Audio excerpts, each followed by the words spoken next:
విజయవాడ పున్నమిఘాట్ దగ్గర కవుల సమ్మేళనం ఏర్పాటు చేశామని ఎన్టీఆర్ జిల్లా కలెక్టర్ లక్ష్మీశా తెలిపారు. మల్లెతీగ సేవా సంస్థ ఆధ్వర్యంలో నిర్వహించిన కృష్ణా తీరం కవితాహారం కార్యక్రమంలో కల్చరల్ కమిషన్ చైర్పర్సన్ తేజస్వితో కలిసి కలెక్టర్ పాల్గొన్నారు. ఒకప్పుడు కవులను 4 గోళ్ల మధ్య సత్కారం చేసేవాళ్ళని ఇప్పుడు వినూత్నంగా టూరిస్ట్ బోట్లో కార్యక్రమాన్ని నిర్వహించడం అభినందనీయమన్నారు.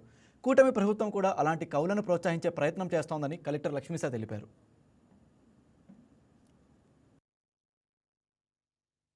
తీరం కవితాహారం ఇది కళా సాంస్కృతిక ప్రపంచనం, ప్రజలంతా పరవశం.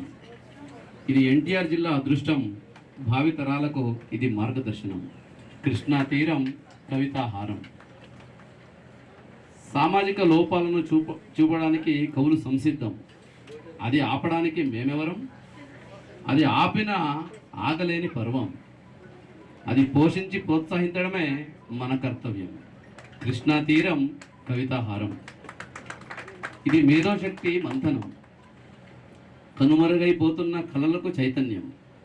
కవులే సమాజానికి మార్గదర్శకులనే నినాదం.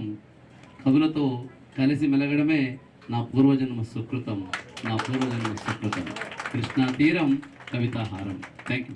పున్నమి ఘాట్లో మనకి కృష్ణమ్మ నది పైన జరుగుతున్న ఈ కృష్ణా తీరం కవితల హారం అనేది చాలా అద్భుతమైన ఆలోచన. ఎందుకంటే సాధారణంగా ఇలాంటి ప్రోగ్రామ్స్ ఏవైతే ఉంటాయో, కవితలకు కానివ్వండి, డ్యాన్స్ కానివ్వండి, అనేక కళలకు సంబంధించిన ప్రోగ్రామ్స్ 4 ఏసీ హాల్లో ఒక 4 గోడల మధ్యలో జరిగేటువంటి ప్రోగ్రామ్స్ సంస్కృతిని, సంప్రదాయాన్ని బ్రతికించేటువంటిది ప్రకృతి మధ్యలోకి తీసుకురావాలి అన్న ఒక వినూత్నమైన ఆలోచన చేసిన కలిమిశ్రీ గారికి, మల్లెతీగ సాహిత్య వేదికకి, అదేవిధంగా ఈ ఆలోచన రాగానే మొదటగా సహకరించిన కృష్ణా జిల్లా కలెక్టర్ లక్ష్మీశా గారికి హృదయపూర్వక ధన్యవాదాలండి. ఎందుకంటే నాకు తెలిసి బహుశా చరిత్రలో కృష్ణమ్మకి జలహారతినివ్వడం చూసాం, కానీ అక్షరహారతినివ్వడం ఇది చరిత్రలో మొదటిసారి. ఇటువంటి వేదికలు మరెన్నో కల్పించాలి. ఎందుకంటే ఈ రోజున మనం చూస్తున్నాం, తెలుగు భాషని బ్రతికించుకోవడానికి తెలుగు నేలపైన సభలు పెట్టుకోవాల్సిన పరిస్థితికి మనం ఈరోజు వచ్చాం. ఇంత గొప్ప సాహిత్యాన్ని, సాహితీకారులని, కవితలని, కవులని గౌరవించుకోవడానికి ఇంత గొప్ప వేదికని కల్పించడం చాలా అవసరం. వారి యొక్క కవితలు వినే అవకాశం రావడం కూడా మనందరి అదృష్టం.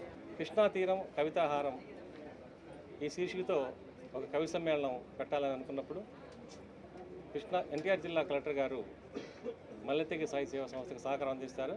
సాహిత్యం ఈనాటితో అంతరించిపోకుండా భవిష్యత్ తరాలకు అందించే ఒక వినూత్న ప్రయత్నం ఈ కార్యక్రమం. ఈ కవితా సమ్మేళనం మొత్తాన్ని ఒక వీడియో డాక్యుమెంట్ చేసి ముంతరాలకి భద్రపరిచేందుకే ఈ కవి సమ్మేళనం ఏర్పాటు చేశాం. జనరల్గా బయట హాల్లో పెడుతుంటారు. ఒక మంచి ప్రయత్నంగా వినూత్నంగా చేయాలని ఈ పడవలో ఈ కవిత సమ్మేళనం ఏర్పాటు చేశాం. మల్లెతీగ సాహిత్య సేవా సంస్థ గతంలో ఎన్నో ఇలాంటి కార్యక్రమాలు చేసింది.